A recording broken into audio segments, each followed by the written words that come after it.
السلام عليكم ورحمة الله وبركاته. إن الحمد لله نحمده ونستعينه ونستغفره ونعوذ بالله من شرور أنفسنا ومن سيئات أعمالنا. من يهده الله فلا مضل له ومن يضلل فلا هادي له. وأشهد أن لا إله إلا الله وحده لا شريك له وأشهد أن محمدا عبده ورسوله. يا أيها الذين آمنوا اتقوا الله حق تقاته ولا تموتن إلا وأنتم مسلمون.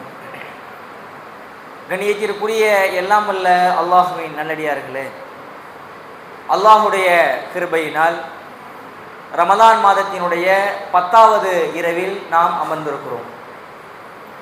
அளிக்கப்பட்ட சமூகம் என்கிற தொடரின் கீழ் தொடர்ச்சியாக பார்த்து வருகிற நாம் இன்றைக்கு ஒன்றுக்கும் மேற்பட்ட சில செய்திகளை பார்த்துவிட்டு இத்தோடு இந்த தொடரை இன்று முடித்து விடலாம். அதிலே முதலாவதாக திருமறை குர்ஆனில் அல்லாஹ் ரப்புல் ஆலமீன் சூரத்துல் ஃபீல் என்கிற ஒரு அத்தியாயத்தில் குறிப்பிடுகிறான்.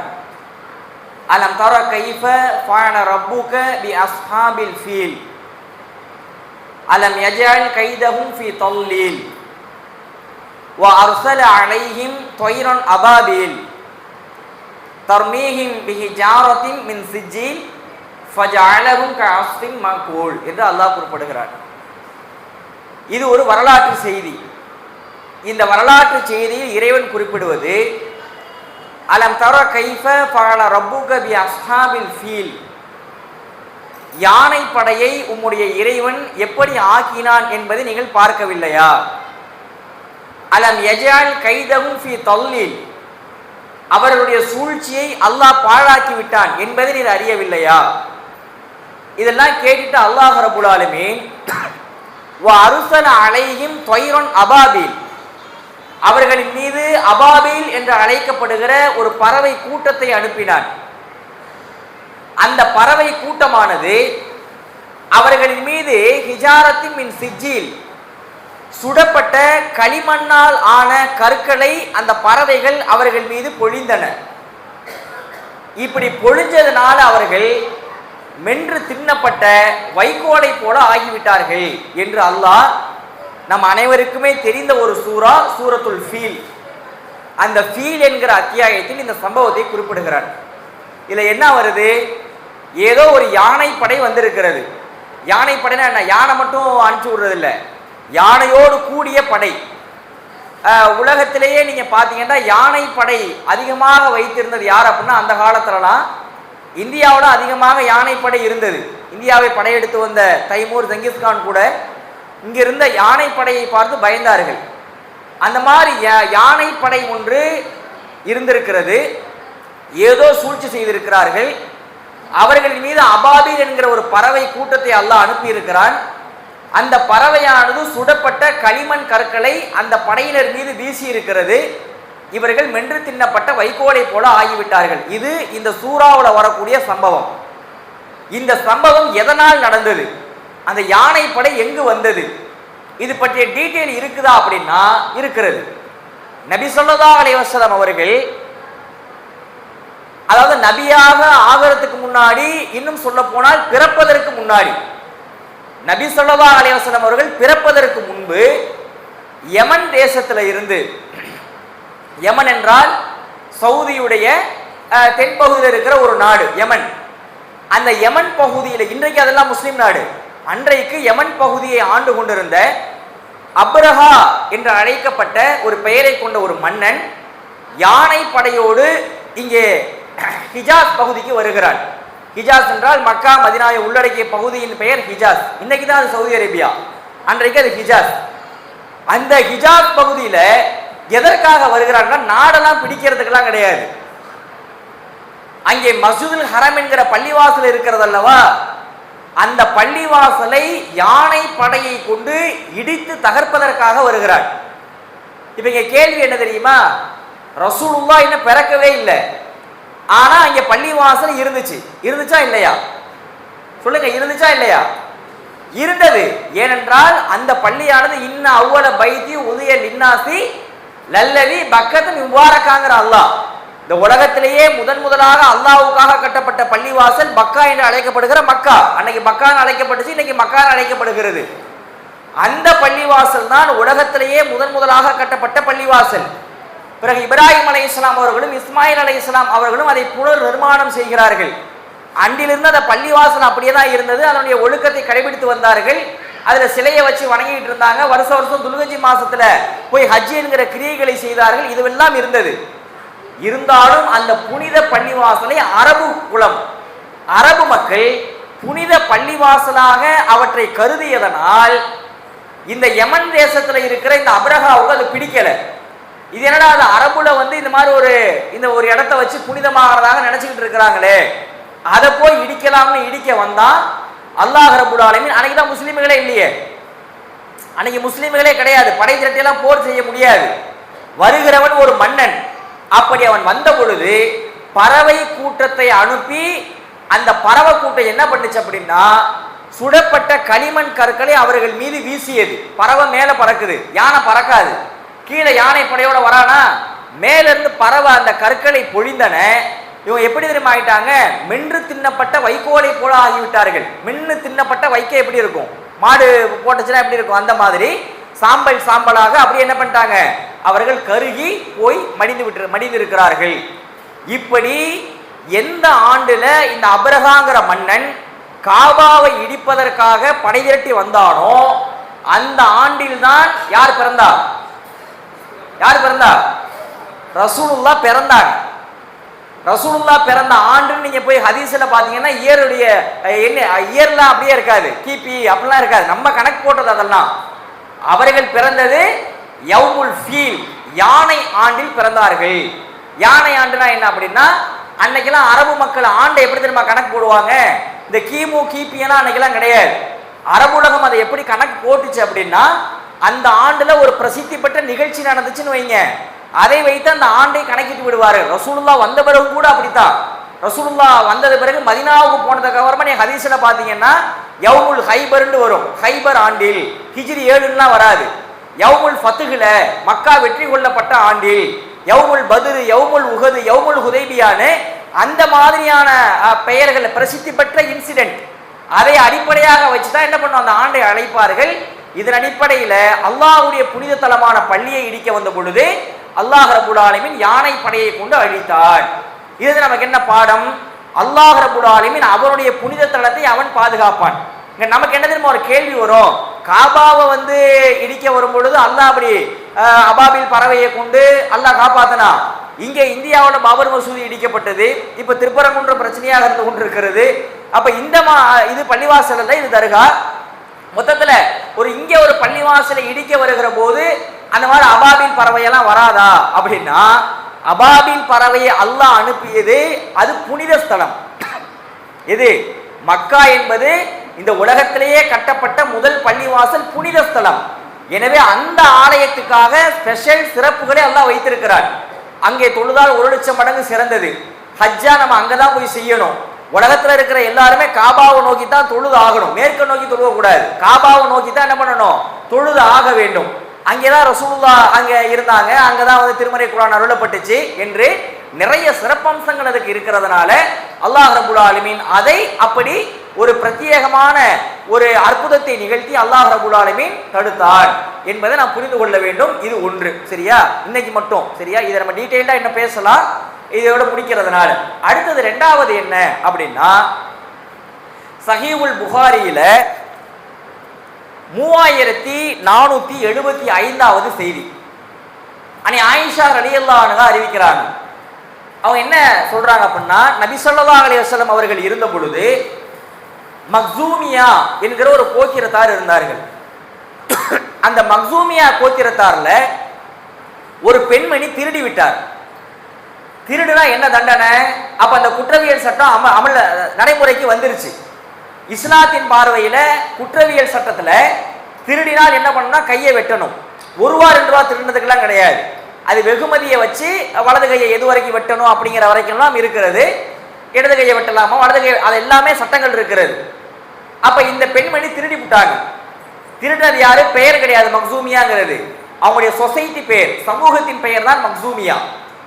இந்த மக்சூமியாங்கிறது சமூகத்துல உயர்ந்த கோத்திரம், அன்னைக்கு இருந்த மக்கள் மத்தியில உயர்ந்த கோத்திரம். அப்ப அந்த குலத்துல ஒரு பெண்மணி திருடி விட்டாரு. இப்ப போய் அந்த பெண்மணியை தண்டிச்சோம்னா அது அந்த குலத்துக்கே ஏற்படுகிற ஒரு அவமானம், அந்த சமூகத்துக்கே ஏற்படுகிற ஒரு அவமானம். எனவே ரசூலுல்லாஹ் இடத்துல போய் கையெல்லாம் வெட்ட வேணாயா ரசூலுல்லாஹ்னு பரிந்து பேசுறதுக்கு உங்கள யார் போறா அப்படின்னு சஹாபாக்களே பேசிக் கொள்கிறார்கள். அப்ப அங்க கும்பல்ல இருக்கிறவங்க உசாமா ரலியல்லாஹு அன்ஹு அவங்கள அனுப்பி விடுறாங்க. உசாமா ரொம்ப செல்ல புள்ள ரசூலுல்லாஹ்வுக்கு, ரசூலுல்லாஹ் ரொம்ப ரொம்ப பிரியமா இருப்பாங்க உசாமா மேல. சரியா? உசாமா அவங்க அத்தா பேர் என்ன? அவங்க அத்தா பேர் என்னங்க? நம்முடைய அறிவை நம்மளை எடை போடணும் மார்க்க ரீதியா, கேட்டுக்கிட்டே இருந்தா பத்தாது பயானு. உசாமா பின் ஸைத். குர்ஆன்ல ஒரு சஹாபியுடைய பெயர் சொல்லப்பட்டிருக்குன்னா அது யாருடைய பெயர்? அபூபக்கர். அப்படிதானே? யாருடைய பெயர் சொல்லப்பட்டிருக்கு? குர்ஆன்ல சொல்லப்பட்ட ஒரு சஹாபியுடைய பெயர் என்ன? ஸைத். அந்த ஸைதுடைய மகன் தான் இந்த உசாமா. சரியா? இந்த உசாமா மேல ரசூலுல்லாஹ்வுக்கு ரொம்ப ரொம்ப பிரியம் இருக்கிறது. அப்ப உசாமாவை போய், உசாமா நீ ரொம்ப பெட்டு ரசூலுல்லாஹ்வுக்கு, நீ போய் பேசு அப்படின்னு உசாமாவை அனுப்பிச்சு விடுறாங்க. உசாமா போய் பேசுறா ரசூலுல்லாஹ் இடத்துல, யார் ரசூலுல்லாஹ், மக்சூமியா குலமாக இருக்கிறாங்க அந்த பெண்மணி, தண்டனையை கொஞ்சம் குறைச்சி அனுப்பிச்சு விடுங்க அப்படின்னு சொல்லும் பொழுது நபி அவர்கள் கோபத்தோடு எழுந்து, உசாமா எதுக்கு பரிந்துரை பண்ற நீனு? இந்த மாதிரி அந்த குலத்துல ஒரு பெண்மணி திருடி போயிட்டா கையை வெட்டாம தண்டிக்காம விடணுமா அப்படின்னு சொல்லிட்டு ஒரு ஹிஸ்டரிய ரசூலுல்லாஹ் ஓபன் பண்றாங்க. உங்களுக்கு முன்பு ஒரு சமூகத்தார் வாழ்ந்தார்கள். அவர்கள் என்ன தெரியுமா செய்வாங்க? தவறு நடக்கிற போது அந்த சமூகத்துல யாரெல்லாம் தாழ்ந்த மக்களாக இருக்கிறார்களோ அவர்களை தண்டித்து விடுவார்கள், யார் உயர்ந்த குலமாக இருக்கிறார்களோ அவர்களை விட்டு விடுவார்கள். இதனால என்ன தெரியுமா ஆச்சு? அந்த சமுதாயத்தையே அல்லாஹ் ரப்பல் ஆலமீன் அழித்தான். எதனால? சட்டம்னா எல்லாருக்கும் ஒரே சட்டம் தான். அந்த சமூகத்துல பிரமுகரா இருந்தா அதை விட்டுறது, அதே தப்ப ஒரு தாழ்த்தப்பட்டவனோ ஒரு ஒடுக்கப்பட்டவனோ ஒரு ரொம்ப தரக்குறைவான நம்ம இவன் நினைப்பான்ல அப்பேற்பட்ட மக்களோட செஞ்சு அவங்களை மட்டும் முடிச்சு தண்டிச்சிடுறது. இதற்காகவே ஒரு சமுதாயம் ஒட்டுமொத்தமாக அழிக்கப்பட்டது அப்படிங்கிறாங்க ரசூலுல்லாஹ். சொல்லிட்டு அடுத்து என்ன தெரியுமா வார்த்தை? என் மகள் ஃபாத்திமா. ஃபாத்திமா யார்? என் மகள். என் மகள் ஃபாத்திமா திருடி இருந்தால் நான் கையை வெட்டி இருப்பேன் அப்படின்னாங்க நபி ஸல்லல்லாஹு அலைஹி வஸல்லம் அவர்கள். சட்டம்னா அதுதான் சட்டம். இன்னைக்கு நம்ம இந்தியாவை நீங்க எடுத்துக்கங்க. இந்தியாவில் ஒரு தவறு வேறொருவரால் செய்யப்படுகிறது, அதே தவறு முஸ்லிமால் செய்யப்படுகிறது. என்ன தெரியுமா ஆகும்? இவன் செஞ்ச தப்பு தப்பாவே தெரியாது, எங்கேயாவது போய் குண்டு வெடிச்சிருக்கும், அது சின்ன ஒரு பெட்டி நியூஸா போடுவான், இங்க குண்டு வெடித்தது 5 பேர் பலின்னு போடுவான்.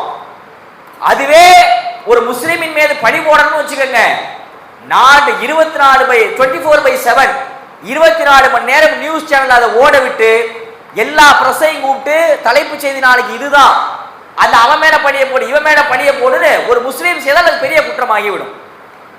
ஒரு முஸ்லீம் செஞ்சானா அவன் தான் ரொம்ப ரொம்ப போக்கஸ் பண்ணு. திருடுவாங்க, திருடுவான். திருடுறவன் எல்லா மதத்திலும் இருக்கிறான். மற்ற மதத்துல திருடுனா இப்படி நேற்று திருட்டு நடந்தது இப்படி பிடிக்கப்பட்டார்கள் விட்டுட்டு போயிடுவான். அதுல முஸ்லீம் எவனாவது மாட்டினான்னு வைங்க, போட்டு பணத்தோட போடுவான் திருட்டு நடந்தது. ஒரு தண்டனை வருகிறது என்றால் எல்லாருக்கும் சமமாக இருக்கணும் சட்டம். முஸ்லீம்களை மட்டும் குறிப்பாக தண்டிப்பார்கள். இந்தியாவிலேயே சிறைச்சாலைகள்ல விசாரணை கைதிகளாக அதிகமா இருக்கிறது யார் தெரியுமா? முஸ்லிம் மக்கள் தான். நமக்கு இடஒதுக்கீடு அங்கதான் நிறைய இருக்கிறது. ஒரு குண்டு வெடிப்பு வழக்குன்னு பிடிச்சிட்டு போவான், கேஸ் நடக்கும் 10 வருஷம் 15 வருஷம் 20 வருஷம். 20 வருஷத்துக்கு அப்புறமா இவர் எந்த ஒரு குற்றமுமே செய்யல, இவர் அக்வைட்டட், இவர் இந்த கேஸ்ல இருந்து விடுதலை செய்யப்படுறாரு, இவர் நிரபராதின்னு ரிலீஸ் பண்ணுவான். 25 வருஷம் ஒருத்த மனப்பாடம் பண்ணி வச்சிருப்பான். அவன் 20 வருஷமா இவரை கைது பண்ணாங்க, அப்ப குற்றவாளின்னு சொன்னாங்க, இப்ப அவர் நிரபராதின்னு சொல்றாங்க. பாத்தீர்களா, முஸ்லிம்கள் மேல தப்பு இல்லை அப்படின்னு எவனாச்சும் வாதாடுவானா, பேசுவானா? எத்தனை எத்தனை வழக்குகளை சொல்லலாம், எவ்வளவு கேசுகளை சொல்லலாம். மும்பை குண்டு வெடிப்புல இருந்து பாபர் மசூத் இடிக்கப்பட்டுச்சு, உண்மையா இல்லையா? இடிக்கப்பட்டுச்சு இல்ல, இடிக்கப்பட்டதுக்காக தண்டிச்ச ஒரு ஆளை சொல்லுங்க, யார் இடிச்சா? தெளிவா தெரியும் யார் இடிச்சாங்கன்னு. குற்றப்பத்திரிகை தாக்கல் செய்யப்பட்டுச்சு. சிபிஐ விசாரணை எல்லாம் போச்சு. எல்லாம் போயிட்டு ஒரே ஒரு ஆளை தண்டிச்சதா சொல்லுங்க. பாபர் மசூதி வழக்குக்காக இவர் ஜெயில இருந்தாருன்னு ஒரு ஆள் கூட கிடையாது. ஒரு நபர் கூட தண்டிக்கப்படல. அதுவே கர்நாடகாவில் முஸ்லிம்கள் கோயில்களுக்குள்ள மாட்டு இறைச்சியை வீசினார்கள், பிள்ளையார் சிலைக்கு செருப்பு மாலை போட்டார்கள். இந்த மாதிரி இந்த இடத்துல பிள்ளையார் சிலைக்கு இவன் ரொம்ப அசிங்கம் பண்ணிட்டு போனா இப்படியெல்லாம் சொல்லி பொய் கேஸ போட்டு முஸ்லீம் அரெஸ்ட் பண்ணுவான். அடுத்த கொஞ்ச நாள் உண்மை தெரிஞ்ச பேர் ரிலீஸ் பண்ணுவான். நீதி எல்லாம் முஸ்லிம்களுக்கு இந்த நாட்டில் இப்படித்தான். தாடி வைப்பதற்கு அனுமதி கேட்டு கோர்ட்டுக்கு செல்கிறார்கள். தாடி வைக்கிறதுக்கு சுப்ரீம் கோர்ட் ஜட்ஜி என்ன தெரியுமா சொன்னாரு? ஒரு மத அடையாளத்திற்கு இந்தியாவில் சுதந்திரம் இருக்கிறது. பள்ளிக்கூடங்கள்ல, கல்லூரிகள்ல, ராணுவத்துல, எல்லா இடங்களையும் மதத்தை பின்பற்றுவதற்கு அனுமதி இருக்கிறது. இந்திய ராணுவத்தில் சீக்கியர்கள் நிறைய பேர் என்ன பண்ணுவாங்க? தாடி வைத்திருப்பார்கள், அந்த டர்பனையும் அணிந்திருப்பார்கள். அது ஒரு பெரிய குற்றமா தெரியாது. ஐயப்பன் பக்த அந்த சீசன்ல மாலை போட்டுட்டு எங்க வேணாலும் போவாங்க, அது அவங்களுக்கு குற்றமா தெரியாது. ஆனால் ஒரு முஸ்லீம் தாடியை வச்சுட்டு ஒரு அரசு அலுவலகத்தை ஒரு கலெக்டராகவோ ஒரு ராணுவத்திலே இருந்தான்னா, ஒரு ஸ்கூல்ல போய் இருந்தான்னா என்ன தெரியுமா சொல்லுவான்? கேஸ் போச்சு. இந்த மாதிரி பள்ளிக்கூடத்துல தாடி வைக்க விட மாட்டேங்கிறாங்க, அது எங்க மத அடையாளம்னு. அதுக்கு சுப்ரீம் கோர்ட் ஜட்ஜி பயன்படுத்தின வார்த்தை என்ன தெரியுமா? தாலிபானிசத்தை இந்தியாவில் அனுமதிக்க முடியாது. பேசுறவன் படிக்காதவன் கிடையாது. படிச்சு சுப்ரீம் கோர்ட்ல உட்கார்ந்து ஒரு ஜட்ஜி சொல்றான், என்னது தாலிபானிசமா தாடி வைக்கிறது? தாடி வைக்கிற தாலிபானிசமா இஸ்லாமிசமா? இஸ்லாத்துல இருக்கிறது. தாலிபானிசத்தை அனுமதிக்க முடியாது. பிறகு அது பயங்கரமான கண்டனத்துக்கெல்லாம் உள்ளாக்கி அது வந்துருச்சு வெளியில. இதுதான் நீதி இந்தியாவில். நாம என்ன பண்ணாலும் நமக்கு என்ன பண்ணாது நீதி கிடைக்காது. இப்ப என்ன எதுக்கு இதை சொல்றோம்னா, நம்ம பாதிக்கப்பட்ட சமூகம், நான் அதுக்காக சொல்லல. இப்படி ஒரு சாரார் தப்பு பண்ணுனா அது தப்பே கிடையாது. பாகிஸ்தானுக்கு இந்திய ராணுவ ரகசியத்தை கடத்தினார்கள், எவ்வளவோ எவ்வளவோ மற்ற மக்கள் கைது செய்யப்பட்டிருக்கிறாங்க ஆதாரத்தோட. அதெல்லாம் நியூஸே கிடையாது. ஒரு முஸ்லீம் பண்ணிருந்தான்னு வச்சுக்கோங்க, அது இந்தியா முழுக்க பெரிய ஹாட் நியூஸ். பாத்தீங்களா முஸ்லீம்களை எப்படி பண்றாங்க? அவங்க அங்கதான் விசுவாசமா இருப்பாங்க, இங்கதான் விசுவாசமா இருப்பாங்க. இப்படிதான் இந்தியாவோட நடந்து கொண்டிருக்கிறது. எதுக்கு தெரியுமா சொல்றோம்? இது அல்லாஹ்வுடைய அழிவு ஏற்படக்கூடிய ஒரு விஷயம். ஏதோ இவங்க நினைச்சுக்கிட்டு இருக்கலாம் இப்படி இப்படின்னு, ஆனா இது அல்லாஹ்வுடைய அழிவு ஏற்படுறதுக்கான ஒரு கான்செப்ட் இது. ஏன் ஒரு சாரார் தப்பு பண்ணுனா அதை மன்னிச்சு விடுறதும், அதே தப்ப ஒரு ஒடுக்கப்பட்ட சமூகம், பிற்படுத்தப்பட்ட சமூகம் பண்ணுனா அதை ரொம்ப ரொம்ப போக்கஸ் பண்ணி தண்டிக்கிறதும் இந்தியாவில் இருந்து கொண்டிருக்கிறது. அது நமக்கான அழிவு ஏற்படுவதற்கான ஒரு காரணம். இதனாலேயும் முன்னாடி ஒரு சமூகம் அழிக்கப்படுது ரசூலுல்லாஹ் சொல்றாங்க. அதனை அடுத்து சஹீஹ் முஸ்லிம்ல ஒரு செய்தி இருக்கிறது. ரசூலுல்லாஹ் ஒரு நாள் மக்கள்ல நின்று பேசிட்டு இருக்கிறாங்க, சஹாபாக்கள் மத்தியில. அப்ப மக்களை நீங்கள் ஹஜ்ஜி செய்யுங்கள் அப்படிங்கிறாங்க. ஹஜ்ஜி செஞ்சா என்ன பண்ணணும்? ஹஜ்ஜி செஞ்சிடணும். ஒரு அனௌன்ஸ் பண்றாங்கன்னா அது ஒரு தடவை தானே, ஒன்னு கொடுன்னா ஒரு தடவை தான் கொடுக்கறது. ஹஜ்ஜி செய்யுங்க அப்படின்ட்டாங்க. ஒரு சஹாபி என்ன பண்ணாங்கன்னா, யார் ரசூலுல்லாஹ் வருஷ வருஷமா அப்படின்னு கேட்டாங்க. ரசூலுல்லாஹ் எதுவுமே பேசல, அப்படி அமைதியா இருந்தாங்க. அதெல்லாம் என்ன தெரியுமா? கோபத்தின் அறிகுறி, அதிருப்தியின் அறிகுறி. வார்த்தையை ரசூலுல்லாஹ் ரிலீஸ் பண்ணல, அப்படியே அமைதியா இருக்காங்க. மீண்டும் ரெண்டாவது தடவை கேட்கிற ரசூலுல்லாஹ் சொல்லுங்க வருஷ வருஷமா அப்படிங்கிறாரு. இன்னும் ரெண்டாவது தடவை ரசூலுல்லாஹ் இன்னும் அமைதியா இருக்கிறாங்க. மூணாவது தடவை ரசூலுல்லாஹ் சொல்லுங்க வருஷ வருஷம் பண்ணணுமா ஹஜ்ஜி அப்படிங்கிறப்ப, நான் ஆம் என்று சொல்லிவிட்டால் உங்கள் மீது அது சிரமமாகிவிடும். ஏன்னா அந்த சஹாபிக்கு தெரியாதுல்ல, இந்தியாவிலிருந்து இங்க வரணிலிருந்து கூட மகாலட்சுமிலிருந்து கூட ஹஜ்ஜுக்கு போவாங்கன்னு அவன் அந்த சஹாபிக்கு தெரிஞ்சிருக்க வாய்ப்பு இல்லை. ரசூலுல்லாஹ்வுக்கு அது தெரியும். ஆம் என்று சொல்லிவிட்டால் உங்களுக்கு சிரமமா போயிடும். நான் ஒன்னு சொன்னேன்னா அதை நீங்க செய்யுங்க. நீங்க அதுல குறுக்கு கேள்வியை அதிகமா கேட்காதீங்க. கேட்டுட்டு ரசூலுல்லாஹ் அடுத்த நம்ம சொன்னாங்க, உங்களுக்கு முன்பு ஒரு சமூகத்தார் வாழ்ந்தார்கள், அவர்கள் நபி இடத்துல, நம்மள்ட்ட இல்ல மக்கள்கிட்ட இல்ல, நபி இடத்துல அதிகமா கேள்வி கேட்டுக்கிட்டே இருந்தாங்க. இதனால என்ன தெரியுமாச்சு? அல்லாஹ் சமூகத்தாரே அழித்தான் அப்படிங்கிறாங்க ரசூலுல்லாஹ். நபி இடத்துல அதிகமா கேள்வினா நம்ம அறிவை வளர்க்கிற மாதிரி கேள்வி கேட்கணும். அது நம்முடைய அறிவை மேம்படுத்தணும். அந்த கேள்விங்கிறது நம்மளை செக் பண்ண, பேசுறவரை செக் பண்ற மாதிரி இருக்கக்கூடாது. இப்போ நீங்க இப்ப ஒரு கேள்வி கேட்கறீங்கன்னு வச்சுக்கோங்களேன். இப்போ ஜக்காத்துடைய சட்டம் என்ன ஒரு கேள்வி, இது கேள்வி அறிவை வளர்க்கும். குர்ஆன்ல சொல்லப்பட்ட சஹாபியுடைய பேர் என்ன? ஆதம் அலைஹிஸ்ஸலாமுடைய மகனை கொலை பண்ணப்ப அதை புதைப்பதற்கு சொல்லி கொடுத்த பறவை எது? குயிலா மயிலா அப்படின்னு கேட்கலாம். இதெல்லாம் அறிவை மேம்படுத்தக்கூடியது. இவ்வளவு பயன் பண்றீங்கல்ல, குர்ஆன்ல 893வது பக்கத்துல இருக்கக்கூடிய 4வது வரியில என்ன சூரா இருக்கு அப்படின்னா தெரியாது. இது வந்து கேள்வி கிடையாது, இது சும்மா செக் பண்றது. சரியா? கேள்விங்கிறது அறிவை மேம்படுத்துற மாதிரி இருக்கணும். மூசா அலைஹிஸ்ஸலாத்து காலத்துல ஒரு கொலை நடந்தப்ப அல்லாஹ் என்ன சொன்னா, ஒரு மாட்டை பிடிச்சா அருங்கன்னா. நமக்கு புரியுது இல்ல, மாட்டை பிடிச்சா அறுக்கிறதுனா சரி ஒரு மாட்டை அறுக்கணும் போல இருக்குண்டு. அந்த மாடு என்ன மாடு, என்ன கலரு, என்ன டைப்பு போட்டு கேள்வி மேல கேள்வியை கேட்டுக்கிட்டு அது தவறு. அந்த மாதிரியான கேள்வி என்ன பண்ணக்கூடாது, கேட்கக்கூடாது. நபி இடத்துல அதிகமா கேள்வியை கேட்க சொல்ற மார்க்கம் இஸ்லாம். பொதுவா மதங்கள்ல வந்து கேள்விகளுக்கு இடம் கிடையாது. நம்புப்பா போப்பா அப்படின்ட்டு போயிடுவாங்க. எங்க இது எப்படிங்க கடவுள் ஆகுன்னு கேட்டா, எங்க அப்பா கும்பிட்டாரு, எங்க அப்பாவோட அப்பா கும்பிட்டாரு, அவரோட அப்பா கும்பிட்டாரு, அதெல்லாம் கடவுள், இதெல்லாம் கேட்கக்கூடாது போ அப்படின்ட்டு போயிடுவாங்க. இஸ்லாத்துல அப்படி கிடையாது. கேள்வி கேட்கலாம், அது அறிவுபூர்வமான கேள்வியாக இருக்க வேண்டும். சும்மா ஏதோ ஏனோ கேட்கக்கூடாது. அப்ப கேள்விகளை நபியிடத்துல அதிகமா கேட்டதுனால அல்லாஹ் ஒரு சமூகத்தாரை என்ன பண்ணியிருக்கிறான், அழித்திருக்கிறான். அப்ப இதுவரைக்கும் எத்தனை சொல்லியிருக்கிறோம் இன்னைக்கு? முதல்ல நீ கேள்வி கேட்கறது நிப்பாட்டுப்பா அப்படின்னு எத்தனை சொல்லியிருக்கிற இன்னைக்கு? 3. யானைப்படை 1, மக்சூமியா குல பெண்ணு 2, 3வது என்ன கேள்வி. 4வது என்னன்னா, ஒரே ஒரு தடவை ஒரு நபி தோழர் பெண்கள் அணியக்கூடிய இல்ல பெண்கள் பயன்படுத்தக்கூடிய ஒரு சௌரி முடியை கையிலே வைத்துக் கொண்டு, ரசூலுல்லாஹ்வுக்கு பிற்காலத்தில் நடக்குது, சௌரி முடியை கையில வைத்துக் கொண்டு, அப்ப அந்த காலத்துல பெண்கள் நிறைய அதை அணிஞ்சிருப்பாங்க போல இருக்கு. அவர் அதை கையில எடுத்து வச்சுக்கிட்டு, இந்த மாதிரி மக்களே உங்களுடைய மார்க்க அறிஞர்கள் எங்கே மார்க்கத்தை சொல்றதுக்குலாம் யாரும் கிடையாது அவங்கள்ட்ட, அவங்கெல்லாம் எங்கே போனாங்க?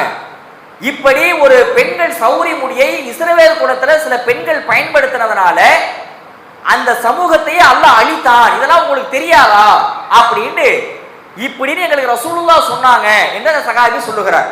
அப்ப பெண்கள் வந்து மார்க்கத்துல தடை செய்யப்பட்ட சௌரி முடியை பயன்படுத்தினதுனால அல்லாஹ் நம்ம சும்மா உடனே எல்லாம் அல்லாஹ் அடிச்சிருக்க மாட்டான். அதுக்கு தண்டனைய, அதுக்கான வசனத்தை கொடுத்து இப்படி செய்யாதீங்கன்னு சொல்லி அதுல பொறுமை காத்து, அதை நபி எடுத்து சொல்லி எல்லாம் பொறுமை காத்து ஒரு கட்டத்துல எல்லை மீறுகிற போது என்ன பண்றோம், அல்லாஹ் அதை அடிக்கிறான்.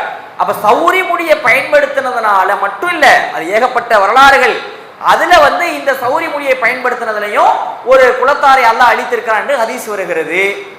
அழிக்கப்பட்டதுல நாம தேடிய வகையில இவ்வளவு கிடைக்கிறது. சரியா? இப்ப இன்னைக்கு சொன்ன 4, ஏற்கனவே நம்ம பார்த்த 9 நாள்ல 9 குர்ஆன்லயே ஹதீஸ்கள் நம்ம தேடின வகையில் என்ன பண்றது, இதுவெல்லாம் கிடைக்கிறது. இதுல இருந்து நம்ம என்ன பண்ணணும் அப்படின்னா, பாடங்களை படிக்க வேண்டும். அழிக்கப்பட்ட சமூகம் சும்மா போயிட்டு இருக்க கூடாது. இதெல்லாம் அழிப்பதற்கான காரணம் யதார்த்தமா நம்ம நினைச்சு பார்த்தோம்னா, இப்போ நூஹ் அலைஹிஸ்ஸலாத்தை நம்ம பார்த்தோம்ல, இதுல எந்தெந்த காரணங்களுக்காக அல்லாஹ் அழித்தானோ அதுல அந்த அப்ரஹா படையெடுத்து போய் இடிக்க போனான். அதை தவிர்த்துட்டு பார்த்தோம்னு வச்சுக்கோங்களேன், மீதி எல்லா பாவங்களும் நம்மிடத்திலையும் இருக்கிறது. அல்லாஹ் அழிக்கணும்னு நினைச்சான்னு வச்சுக்கோங்களேன், கண்டிப்பா அழிச்சிருவான். எதுல தெரியுமா போயிட்டு இருக்கு? கருணையில விட்டு வச்சிருக்கிறான். அதான் உண்மை. நடக்கக்கூடிய உலக சம்பவங்கள் எல்லாம் பார்த்தோம்னா அல்லாஹ்வுடைய கருணையினால் நம்ம மிஞ்சி போயிட்டு இருக்கிறோம். இல்லைன்னா இவர்கள் செஞ்ச பாவத்துக்கெல்லாம் அழிவு கண்டிப்பா வந்திருக்கும். ஒரு நபி வாழ்ந்த காலத்துல ஒரு அழிவு வருகிறது என்றால் அந்த சமூகம் யாரெல்லாம் நபியை பின்பற்றினாங்களோ அவங்கள காப்பாத்திட்டு மீதி ஆட்களை அல்லாஹ் அழிப்பான். ஆனா நபி அல்லாத காலத்துல ஒரு அழிவு வருதுன்னு வச்சுக்கோங்க, எல்லா மக்களும் அழிவார்கள். ஆயிஷா ரலியல்லாஹு அதானே கேட்டாங்க, யா ரசூலுல்லாஹ், இந்த மாதிரி வந்து காபாவை இடிக்கிறதுக்காக ஒரு படம் வந்தா அல்லாஹ் அழிப்பான்னு சொல்றீங்களே, அப்ப எல்லா மக்களும் தானே அதுல அழிஞ்சு போவாங்கிறப்ப, ஆமாம் எல்லா மக்களும் தான் அழிஞ்சு போவாங்க. கடைத்தெருவில் நின்றுட்டு இருப்பாங்க, அவங்க அழிஞ்சு போவாங்க. ஒருத்தன் போய் புரோட்டா வாங்கலாம் நின்றுட்டு இருப்பான், அவன் அழிஞ்சு போயிருப்பான். டீ குடிச்சிட்டு இருப்பான், அவன் காலி ஆவான். ஸ்கூலுக்கு போயிட்டு இருப்பான், அவன் காலி ஆவான். மருத்துவமனைக்கு போயிட்டு இருப்பான், மனைவியை பிள்ளைங்களை கூட்டிட்டு அவன் காலி ஆவான். எல்லாரும் அழிவாங்க தான். ஆனால் அவர்களுடைய எண்ணங்களுக்கு தக்கவாறு எழுப்பப்படுவார்கள். பிரச்சனை அழிவு கிடையாது, எழுப்பப்படுறது தான். அழிவுனா எல்லாரும் காலி. எப்படி எழுப்பப்படுகிறோம் அதுதான் அடுத்த பெர்த், அதான் அடுத்த வாழ்க்கை, அடுத்த பிறப்பு. இப்ப நம்ம வாழ்க்கையில நம்மளை இன்னைக்கு அல்லாஹ் அழிச்சுட்டான், ஏதோ ஒரு விஷயத்துல எழுப்பப்படுறோம்னு வச்சுக்கோங்களே, நாம ஒவ்வொருவருமே எந்த எண்ணத்தினால எழுப்பப்படுவோம் அது நமக்கு தான் தெரியும். ரொம்ப பிசினஸ் டென்ஷன்ல இருந்தோம்னா நம்ம அந்த எண்ணத்துல எழுப்பப்படுவோம். எங்க என் தொழில் எந்த தொழிலும் அப்படிதான் எழுப்பப்படுவோம். இல்ல அல்லாஹ்வை பயப்படணும், மறுமைக்கு பயப்படணும், நிறைய நான் மறுமையில ஜெயிக்கணும்னு ஒருத்தர் நினைச்சுக்கிட்டே இருந்தான்னா அவன் அந்த எண்ணத்துல எழுப்பப்படுவான். காசிரா இருக்கிறவன் நீலக்கண்ணால எழுப்பப்படுவான், முஷ்ரிக்கா இருக்கிறவன் குருட்டு கண்ணால எழுப்பப்படுவான். இப்படி எழுப்பப்படுறதுக்கே வெரைட்டி ஆஃப் டைப் ஐஸ் இருக்கு, கண்கள் இருக்கிறது. எழுப்பப்படும் பொழுதே கண்டுபிடிச்சலாம் இவனா இந்த கேட்டகரி. நீல கண்ணா இருக்கதா இவன் காஃபிரு, இப்படி குருட்டு கண்ணா இருக்கிறானா இவன் முஷ்ரிக்கு, இப்படி எந்திரிக்கிறானா இவன் அவன், இப்படி இவன் அப்படின்னு கண்டுபிடிச்சிடலாம். எப்படி எழுப்பப்படுகிறோம் அதுதான் கேள்வி. எனவே நம்முடைய இந்த அழிவிலிருந்து பெறுகிற பாடம் என்ன தெரியுமா? இந்த மாதிரிலாம் அழிவு இருக்கிறது, இதுக்கெல்லாம் அல்லாஹ் அழிச்சிருக்கிறான். அது போன்ற பழக்க வழக்கங்கள்ல இருந்து நாம மீண்டு என்ன பண்ணணும்? அல்லாஹ்விடத்தில் அதிகமாக இஸ்திக்ஃபாரையும் தௌபாக்களையும் அதிகமாக தேட வேண்டும். சரியா? அதனால ஞாபகத்தில் வச்சுக்கிறேங்க. பயானித்தோட முடிஞ்சிருச்சு. ஒரு 5 நிமிஷம் மட்டும் இது வரைக்கும் பார்த்தோம்ல, அதுல இருந்து சும்மா ஒரு 5 நிமிஷம் ரீகால் மட்டும் பண்ணிக்கலாம். சரியா? அது நீங்க தான் சொல்ல போறீங்க. ஆஃப் பண்ணிடுங்க. சரி, இப்ப அழிவுண்டு பார்த்தோம்ல, இதுல